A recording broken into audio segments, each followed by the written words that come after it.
कहता है, लेकिन वो अपनी बात पूरी कर पाता उससे पहले ही तानी कहती है, आप लोग जाइए, मैं यही हूँ। मैं यहाँ से कहीं नहीं जाने वाली। स्टाफ आगे कुछ नहीं कहते और वहां से चले जाते हैं।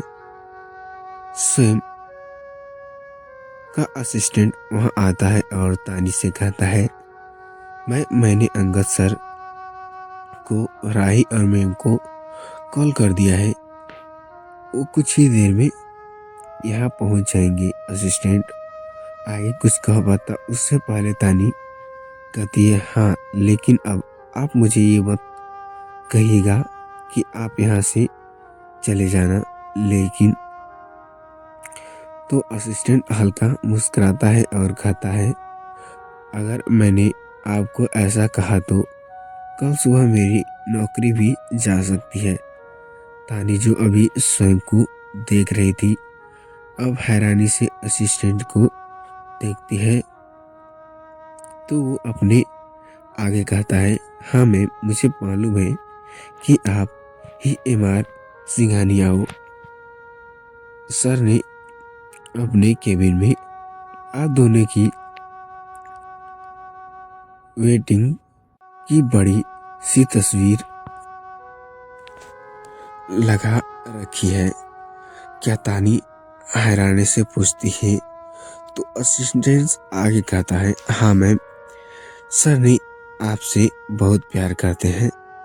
इतने महीनों में उन्होंने सच में आपको बहुत मिस किया है। तानी के पास अभी अच्छा मौका था। जैसा कि डॉक्टर ने कहा था कि इतने महीनों में स्वयं की फैमिली मेंबर में कोई भी उसके साथ नहीं था। तानी असिस्टेंट से पूछती है, स्वयं इतनी तकलीफ में है, घर वाले कहाँ हैं, खासकर अंकल और आंटी। असिस्टेंट सिर झुकाए है और कहता है, मैम, दरअसल बात यह है कि आपके घर छोड़ने के बाद के डैड, स्वयं के डैड ने इन्हें घर से निकाल दिया। जैसे सुनते ही तानी फिक्र से अपना थूक निकलता है और टूटी शब्द से पूछती है, क्या, क्यों, आखिर उन्होंने ऐसा क्यों किया? जबकि मैं अपनी मर्जी से घर छोड़कर गई थी। असिस्टेंट, उन्होंने सर को घर से क्यों निकाला ये तो मुझे नहीं मालूम। यहाँ तक कि सर की इतनी ज्यादा तबीयत खराब है ये बात तक उन्हें मालूम नहीं है। तानी अब फिर से बेहोश सेम के मुरझाए चेहरे को देखती है और तानी की आंखें अब फिर से नम होने लगी थी। असिस्टेंट्स आगे कहते हैं, मुझे नहीं पता कि आप और सर के बीच क्या हुआ है, लेकिन सर सच में आपसे बहुत प्यार करते हैं। उनकी फीलिंग्स को समझने की कोशिश कीजिए। उन्हें अभी आपकी ज़रूरत है। शायद सच में सर के पास अब ज़्यादा टाइम नहीं। असिस्टेंट आगे कुछ नहीं कह पाता क्योंकि उनसे आगे कुछ बोलने से पहले तानी गुस्से से उनसे तरफ देखती है, जैसे उसे मंजूर ही ना हो कि कोई स्वयं की जिंदगी के बारे में ऐसा कुछ भी कहे। असिस्टेंट्स के आगे से वहां से जाने के बाद तानी दरवाजा ओपन करती है और धीरे धीरे कदमों से स्वयं के पास आती है। तानी के दिल और दिमाग में अभी सैकड़ों बात घूम रही थी।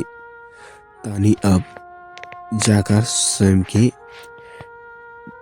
बेड के साइड में रखी चेयर में बैठती है और उससे सिर पर हाथ फेरती हुई उससे कहती है, हे स्वयं, क्या तुम फिर से मुझसे फ्रेंडशिप करना पसंद करोगे? मुझे मालूम है कि मैं आपकी दोस्ती अच्छे से निभाने में थोड़ी सी नाकामयाब रही, लेकिन आप प्रॉमिस करती हूँ कि ऐसा गलती दोबारा नहीं होगी। मुझे पूरा भरोसा है कि तुम अपने दिल की बात मुझसे फिर शेयर करोगे। मैं तुम्हारा हर एक बात सुनने के लिए तैयार हूँ। तानी अब स्वयं के चेयर को देखती लगती है, जो सच में बहुत ज्यादा दर्द से गुजर रहा था, फिजिकली, मेंटली और इमोशनली भी। तानी अब स्वयं का हाथ पकड़ती है और लेकिन अचानक ही तानी की नजर स्वयं के हाथ पे जाती है। स्वयं ने लॉन्ग टी शर्ट पहन रखी थी, इसलिए तानी अब तक उसकी कलाई को देख नहीं पाई थी। तानी अब जल्दी से स्वयं की शर्ट की स्लीव को ऊपर करती है तो उसकी कलाई में उसे अपने मंगलसूत्र बंधा दिखता है।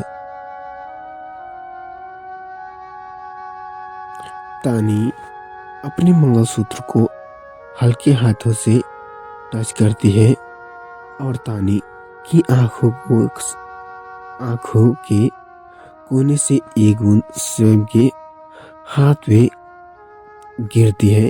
तानी स्वयं के हाथ को अपने माथे पे लगाती है और रोते हुए कहती है, तुम बस ठीक हो जाओ स्वयं, मुझे तुमसे ढेर सारी शिकायत करनी है। तुम्ही ने कहा था कि तुम्हें सजा चाहिए, तुम प्लीज उठ जाओ, मुझे तुम्हें सजा देनी है। तानी स्वयं के हाथ को अपने चिक के पास रखती है और स्वयं की तरफ देखने लगती है। तानी की आंखों में अभी इंतजार था और वो बस अपने इंतजार के खत्म होने का वेट कर रही थी। अपने स्वयं के हाथ से आगे का वेट कर रही थी, लेकिन वहीं कुछ दूर पर खड़ा कोई और भी था जो तानी को स्वयं को सारे में देखकर जितना दिल टूट गया था, जिसकी आंखों में अभी आंसू थे। दरवाजे के छोटे से कांच से ये सब देख रहा था और कोई नहीं कबीर था जो तानी को देखकर खुश हो था, लेकिन आज उसकी उम्मीद पूरी तरह से टूट चुकी थी। जब उसने तानी और स्वयं दोनों को एक दूसरे के लिए तड़पता देख रहा था, कबीर को अब इस बात पर पूरा यकीन हो चुका था कि तानी शायद उससे कभी प्यार नहीं कर सकती। लेकिन कबीर इस बार तानी और स्वयं के रिश्ते से बिल्कुल भी नाराज नहीं था। कबीर ने भी स्वयं की तड़प देखी थी। जब तानी उसके पास नहीं थी, उसने स्वयं का इंतजार देखा था। साफ से तानी को ढूंढने में कुछ फिक्र से भी लिया था, लेकिन एक स्वयं ही था जिससे शायद भी अभी तानी को ढूंढने में कोई कमी की हो नहीं। दोनों को देखते हुए कबीर कहता है, my we sweet move on now. तभी उसके कंधे पर कोई हाथ रखता है और उससे कहता है शायद नहीं, आपको अब सच में मूव ऑन कर लेना चाहिए। वो दोनों एक दूसरे के बिना नहीं रह सकते। कबीर के पीछे राही खड़ी थी जो उससे ये बात बोल रही थी। सैम के असिस्टेंट ने जब राही को कॉल किया था तो राही मीटिंग में थी और उस मीटिंग में कबीर भी था। ये कंपनी उसकी कंपनी की प्रोजेक्ट से रिलेटेड थी। राही कॉल पर सैम की हालत सुनकर काफी घबरा गई थी और मीटिंग बीच में ही छोड़कर वहां से निकल रही। जहां कबीर ने भी राही के साथ चलने की बात रखी। राही ने जो बात अभी अभी कही थी उससे कबीर को कंफ्यूजन से डाल दिया था, क्योंकि जहां तक उसे पता था स्वयं काया को पसंद करता था। राही कबीर की बात समझ चुका था, इसलिए राही अपनी बात को अच्छे से एक्सप्लेन करते हुए कहता है स्वयं बचपन से ही तानी को पसंद करता है। उसके लिए प्यार का मतलब ही तानी है। भले ही तानी 2 सालों तक स्वयं के बिना सफर कर थी, लेकिन स्वयं भी खुश नहीं था। राही सारी बातें कबीर को बताती है। कबीर और राही इमरजेंसी रूम के अंदर जाते हैं। डोर ओपन की आवाज से तानी दरवाजे की तरफ देखती है तो सामने राही और कबीर थे। कबीर को देखते ही तानी के माथे आंसू बहना निकलने लगे थे। तानी दौड़कर कबीर के पास जाती है और उसे हक कर लेती है। फाइनली इस पराई सी मुंबई में उसे कोई अपना मिल गया था। सैम की हालत से तानी काफी ज्यादा घबरा गई थी और उसे कोई अपना साथ चाहिए था। तानी कबीर से रोते हुए कहती है कि कबीर से मेरे सामने बेहोश हो गए, मेरे गोद में लेटे। स्वयं कुछ भी नहीं बोल रहा था। मैंने उसे बहुत आवाज दी लेकिन उसने मेरी बात एक बार भी नहीं सुनी। डॉक्टर का कहना है कि सैम की हालत काफी ज्यादा क्रिटिकल है। कबीर मुझे तो मालूम है ना मैंने सैम से कितना प्यार करती हूँ। अगर उसे तानी कहते ही रुक जाती है। कबीर तानी की पीठ सहलाते हुए उससे कहता है तुम टेंशन क्यों ले रही हो, हम सब है ना यहाँ तुम्हारे साथ। सैम बिल्कुल ठीक हो जाएगा। और अगर सैम को होश आया और उस सैम ने तुम्हें ऐसे रोते हुए देखा तो क्या उसे तुम्हारे आंखों से आंसू निकलते अच्छे लगेंगे। कबीर की बात सुनकर हक ब्रेक करती है और उससे आंसू पोंछती हुई कहती है हाँ तुम सही कह रहे हो। सैम मुझे ऐसा रोता देखकर बिल्कुल भी अच्छा फील नहीं करेगा। तभी राही देखती है कि स्वयं की अच्छे हाथों की उंगलियों में कुछ हरकत हो रही थी। राही अब जल्दी से तानी से कहती है तानी यहाँ आओ, शायद स्वयं को होश आ रही है। तानी दौड़कर स्वयं के पास आती है और उसका हाथ थाम लेती है। कबीर कहता है मैं जल्दी से डॉक्टर को बुलाकर लाता हूँ। और कबीर डॉक्टर को बुलाने वहां से निकल जाता है। वहीं सैम अब धीरे धीरे आंखें खोलता है। सैम की आंखों के सामने तानी की धुंधली सी इमेज देख रही थी, जो धीरे धीरे अब क्लियर होने लगी थी और सैम को तानी साफ दिख रही थी। तानी की आंखों में आंसू आने लगे थे, लेकिन तानी नहीं चाहती थी कि सैम उसे आंसू को देखे, इसलिए तानी जल्द से अपने आंसू पोंछती है और सैम के सामने नॉर्मल सी खड़ी रहती है। तानी को अपने सामने देखकर सैम समझ चुका था कि तानी को उसकी कंडीशन के बारे में सब कुछ पता चल चुका है।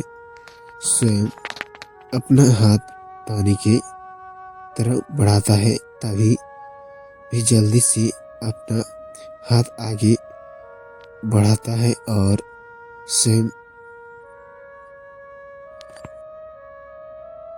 थाम लेती है और फिक्र से उससे पूछती है, तुम्हें चाहिए स्वयं? बहुत थकान है। सेना अपना सिर झुलाना है और कहता है, मुझे घर जाना है। तानी स्वयं के सिर पर हाथ फेरती है और कहती है, हाँ। तब तक वहाँ कबीर भी डॉक्टर को लेकर पहुंच चुका था। डॉक्टर को देखते ही स्वयं तानी का हाथ और टाइटली पकड़ लेता है। तानी भी स्वयं के डर को समझती है और उसका हाथ तानी भी कसकर पकड़ लेती है ताकि स्वयं कंफर्टेबल रहे। कबीर राही के साइड में खड़ा होता है और डॉक्टर जाकर स्वयं को चेक करने लगते हैं। स्वयं की नब्ज चेक करते हुए डॉक्टर स्वयं से पूछते हैं, How are you feeling now? फिर डॉक्टर स्वयं थकान भरी आवाज से कहता है, जिसे सुनकर डॉक्टर हल्की मुस्कुराते हैं ताकि स्वयं का हौसला बना रहे। चेक करने के बाद डॉक्टर तानी से कहते हैं, आप मेरे साथ चलिए, मुझे आपसे कुछ बात करनी है। तानी हाँ में अपना सिर हिलाती है और वहां से जाने के लिए आगे बढ़ती है। तभी स्वयं उसका हाथ थाम लेता है और उससे कहता है, डोंट गो। स्वयं की आंख से तानी एक अजीब सा डर देख पा रही थी, जैसे उसे मालूम हो कि डॉक्टर आखिर कहने क्या वाले हैं। तानी दूर हाथ से स्वयं के साथ हाथ को दूसरे हाथ रखती है और कहती है, मैं बस अभी आई और अभी आई, हम डोंट वेरी।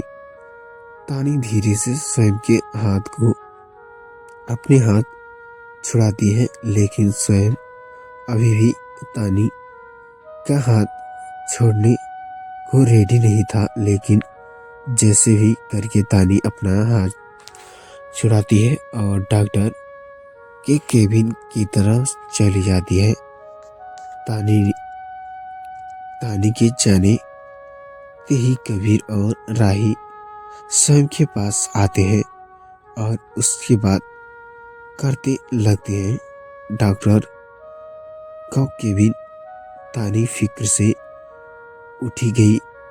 वही डॉक्टर स्वयं की रिपोर्ट चेक करते हैं। तानी नर्वसनेस से, हाय फ्रेंड्स, मैं ऐसा करता हूँ। स्टोरी आपको अच्छी लगी है तो स्टोरी आपको अच्छी लगी हो तो प्लीज़ कमेंट करना मत भूलिएगा गाइज। और हाँ, चैनल पे नहीं तो चैनल को सब्सक्राइब कर दिए और बेल आइकन को ऑल पे प्रेस कर दीजिए ताकि कोई भी अगली वीडियो अपडेट आपको सबसे पहले नोटिफिकेशन मिले। तो दोस्तों, आप लोग हमारे चैनल को सब्सक्राइब नहीं किए हैं तो प्लीज़ चैनल को सब्सक्राइब कर दीजिए। ऐसे ही इंटरेस्टिंग मज़ेदार स्टोरी के लिए मिलते हैं नेक्स्ट पार्ट में। तो दोस्तों